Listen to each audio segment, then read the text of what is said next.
মুসলিম অধ্যুষিত আসনে প্রভাব পড়বে? বিহারে যেমন প্রভাব পড়েছে। বিহারে তো 24টা আসনে লড়ে মুসলিম প্রধান এলাকায় 5টাতে আসাউদ্দিন ওয়াইসির পার্টি জিতেছে। কংগ্রেস 61টাতে লড়ে 6টা সিট পেয়েছে।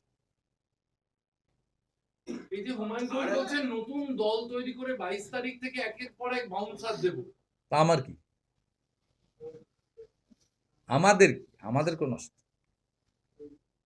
ওনাদের উনি যেটা বলছেন এতে মমতা ব্যানার্জি চিন্তিত হওয়া দরকার, এবং মমতা ব্যানার্জি চিন্তিত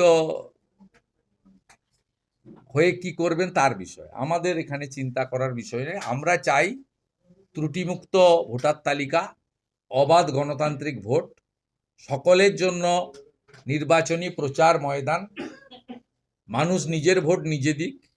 আমাদের বিশ্বাস আফাজ ভাই, কাসেম ভাইদের মতো আমরা একটা বিরাট অংশের না হলেও একটা অংশের শিক্ষিত রাষ্ট্রবাদী মুসলিমদের সমর্থন আমরা এই নির্বাচনে পাব। আমাদের রাজ্য সভাপতি শ্রমিক ভট্টাচার্য বারে বারে সে কথা বলছেন, এবং স্বাভাবিকভাবে আমিও আমার বক্তব্যের আগের বক্তব্যগুলোকে যে মিসকোট করেছেন অনেকে, তার ব্যাখ্যা আমি দিয়েছি যে আমি কোথাও বলিনি চাই না, আমি বলেছি পাই না। এটা শেষ 24-এর নির্বাচনেও ভারতীয় জনতা পার্টি যে 39% ভোট পেয়েছে তার মধ্যে মুসলিম ভোটের পার্সেন্টেজ হচ্ছে 0.65। অতএব 100%-এর মধ্যে 0.65কে আপনি পেয়েছেন বলতে পারবেন। আর আমরা কোনোদিনই বলিনি চাই না। ভারত মাতা কি জয়, জাতীয় সঙ্গীতকে মর্যাদা, বন্দে মাতরম বলা, দেশকে সম্মান করা, পাহেলগামের মতো ইনসিডেন্ট হলে একসঙ্গে জঙ্গিদের বিরুদ্ধে লড়াই করা, অপারেশন সিঁদুর হলে দেশের পতাকা নিয়ে একসঙ্গে মাঠে নামা, এটা যে করবে তার সঙ্গে কেন বিরোধ থাকবে?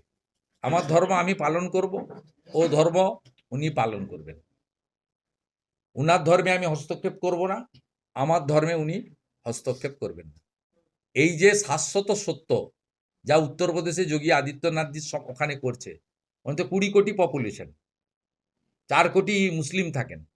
কোন মুসলিম শিক্ষা, স্বাস্থ্য, সরকারি উন্নয়ন এবং ধর্ম পালনের ক্ষেত্রে আঘাতপ্রাপ্ত হচ্ছে? মাফিয়া, জঙ্গি, গুন্ডা, ধর্ষক, তাদের বিরুদ্ধে লড়াই করছে সরকার। এখানেও একইভাবে মাফিয়া, গুন্ডা, ধর্ষক, জঙ্গি, দেশবিরোধী, ভারতের থেকে ভারতের খেয়ে ভারতকে দুর্বল করার যারা চেষ্টা করবে তাদের বিরুদ্ধে রাষ্ট্রবাদী সরকার তৈরি হলে তার সর্বাত্মক প্রতিবাদ, প্রতিরোধ এবং ব্যবস্থা, আইনি ব্যবস্থা হবে সংবিধানের মধ্যে থেকে। আইন কেউ হাতে তুলে নেবে না।